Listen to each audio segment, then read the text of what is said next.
Madam Speaker, I rise today in strong opposition to this bill and to the U.S.-India nuclear deal. Most people think that this is a debate about India. It is not.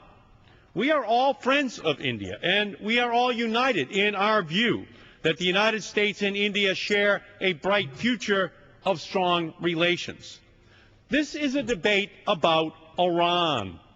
This is a debate about North Korea, about Pakistan, about Venezuela, about any other country in the world that harbors the goal of acquiring nuclear weapons. With this vote, we are shattering the non-proliferation rules.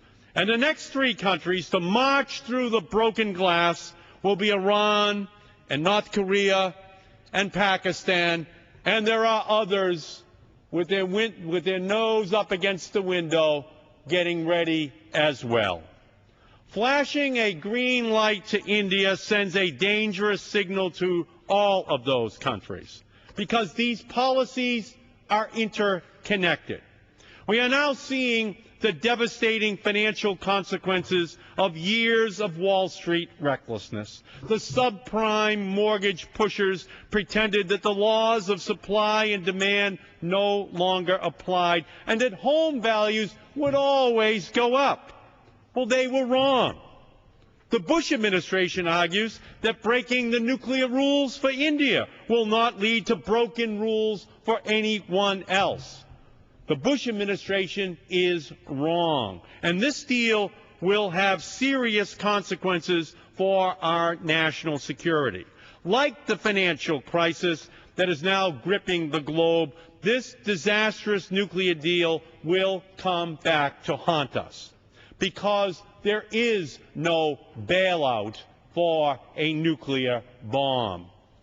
Non-proliferation experts tell us that India will be able to increase its annual nuclear weapons production from 7 bombs per year to 40 or 50 bombs per year.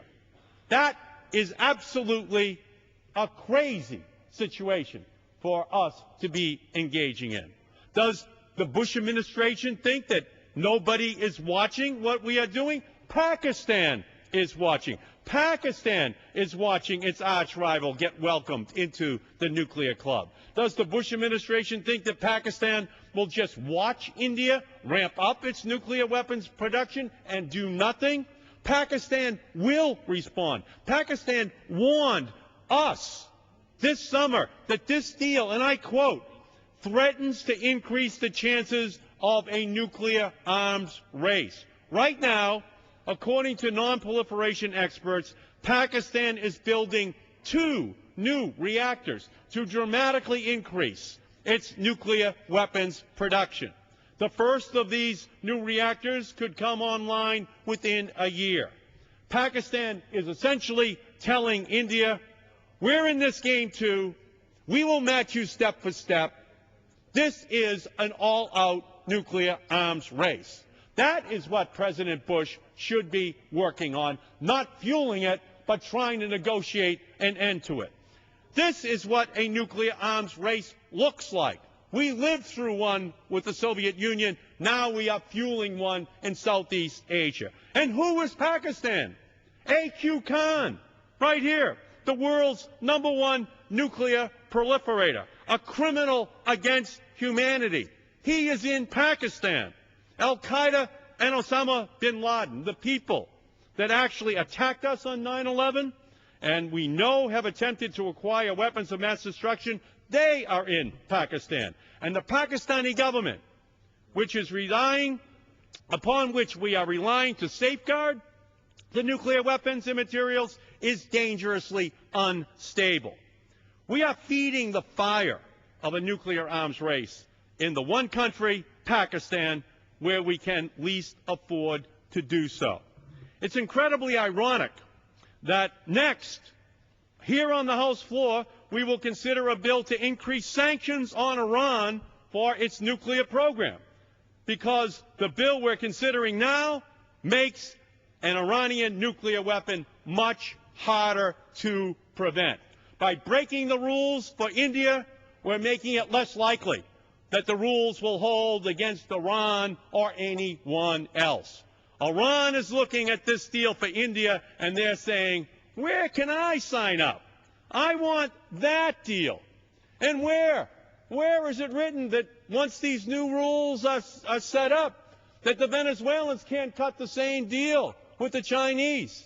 That the Iranians and the Russians will just continue merrily along the way? They'll be pointing at us. They'll be pointing at our exclamation that we can cut a separate deal here with India. That is what we are establishing in this bill. This is the new regime for the world, not a comprehensive policy, but each big country who wants to cut a deal with a nuclear aspiring country can do so. The Nuclear Nonproliferation Treaty is the bedrock of our efforts to prevent the spread of nuclear weapons. It is the foundation upon which all of our work rests. And this deal is ripping that foundation up by its roots. Ladies and gentlemen, we are at an historic point. This deal allows for a treaty for a country which is not a signatory to the Nuclear Nonproliferation Treaty to be exempted from it. It's a historic moment not only in the history of the United States, but of the world. This nuclear nonproliferation regime that President Kennedy told us we had to establish has worked. In 1963, when he said by the year 2000, we might have to count the countries that don't have nuclear weapons because they will be fewer than those that do unless we put a regime in place, was accurate. And if you look now in 2008, almost no new countries have obtained nuclear weapons since 1963. Quite an achievement. But here tonight, we're about to create a new global regime, and we will look back on this in the same way that we look back on the day when we began to allow subprime loans, and we'll wonder how a global nuclear catastrophe was created, and we'll point back to this evening. I yield back the balance of my time.